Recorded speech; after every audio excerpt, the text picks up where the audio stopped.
दोस्तों नमस्कार। हमारे जीवन में अगर सबसे कीमती है तो वो है अनमोल समय। और हम हमारे जीवन में सबसे ज़्यादा अगर दुरुपयोग करते हैं तो वो भी सबसे ज़्यादा दुरुपयोग हम हमारे टाइम का करते हैं।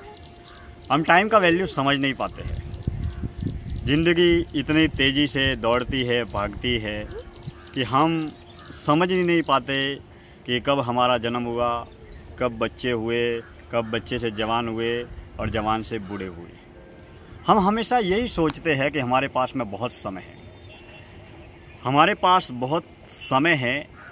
ये सबसे सुंदर और सबसे शानदार हर आदमी की गलतफहमी है। जीवन बातों ही बातों में गुजर जाता है। हम हमेशा सोचते हैं कि एक समय ऐसा आएगा बुढ़ापे में जब हमारे पास में समय ही समय होगा, टाइम ही टाइम होगा, जब हम अपने परिवार को समय देंगे, हम अपनों को समय देंगे, हम रिश्तों को समय देंगे, हम अपने आप के लिए समय निकालेंगे। लेकिन दरअसल बात यह है कि हम ऐसा नहीं कर पाते हैं, क्योंकि बुढ़ापा के आते ही हम कमज़ोर हो जाते हैं, बीमारियों से घिर जाते हैं और एक नई, दो नई, दर्जनों बीमारियां हमें लग जाती है और इसके बाद में हम ऐसा लगता है कि हमारा जीवन खत्म हो गया।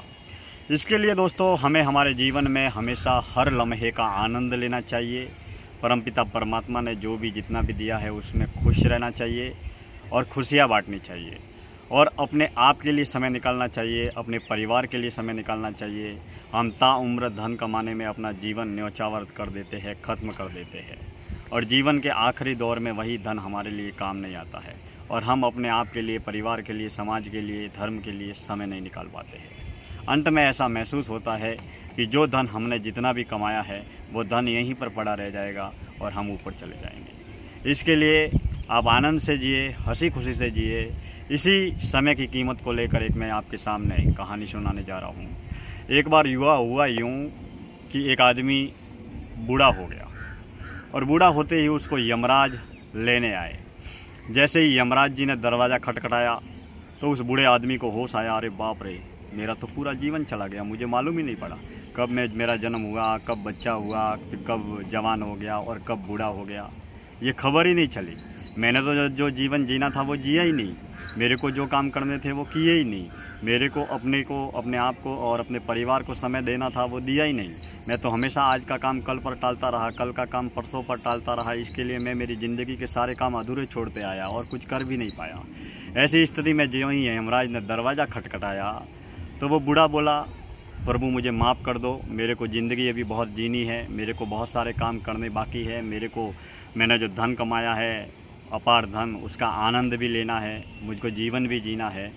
ऐसी स्थिति में उसने कहा कि कैसे भी करके मेरे को ये ज़िंदगी वापस दे दो और ज़िंदगी में कम से कम एक दिन मेरे को दे दो तो मेरा जीवन जी सकूं। तभी यमराज ने कहा, ऐसा नहीं हो सकता, दुनिया का सबसे बड़ा अमीर आदमी हो, छोटा हो, बड़ा हो, मौत के आते ही सबको जाना पड़ता है। तब उसने कहा कि मैंने जितना भी जो भी धन कमाया है वो आधा धन आपको दे सकता हूँ।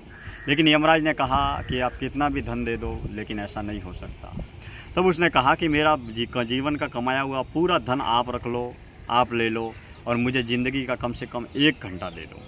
लेकिन यमराज ने कहा ऐसा भी नहीं हो सकता, क्योंकि जो समय गुजर गया है वो किसी भी हाल में, किसी भी कीमत पर वापस भी नहीं आ सकता और हम किसी भी कीमत पर तुम्हें एक पल या एक क्षण आपको दे नहीं सकते।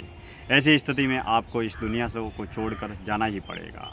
दोस्तों, ये ज़िंदगी की सबसे बड़ी वास्तविक और कड़वी सच्चाई है कि जीवन के आखिरी दौर में जीवन समाप्त हो जाता है और हम अपने आप के लिए, अपने परिवार के लिए, अपने समाज के लिए कुछ कर भी नहीं पाते हैं। इसके लिए किसी ने ठीक ही कहा है कि समय के रहते हम धन तो कमा सकते हैं, लेकिन धन कितना भी हो हम गुजरा हुआ समय कभी हासिल नहीं कर सकते। इसके लिए हमेशा समय की कद्र करें, अपनों के साथ समय गुजारें और ज़िंदगी को हंसी खुशी से जिए, ताकि हम अपने जीवन में आगे बढ़ सके और हम अन्य लोगों के काम आ सके। क्योंकि ज़िंदगी इतनी तेज़ी से भागती है कि हम अपने आप को समझ भी नहीं पाते। हम हमेशा सोचते हैं कि हमारे पास में बहुत समय है और हमेशा हम ये कहते हैं कि आज का काम कल करेंगे, आज का काम कल करेंगे, आज का काम कल करेंगे।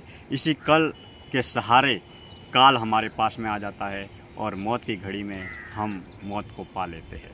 इसके लिए दोस्तों ईश्वर ने, परमात्मा ने जो भी जितना भी दिया है उसमें हंसी खुशी से रहे और ज़िंदगी में हमेशा मुस्कुराते रहे। धन्यवाद।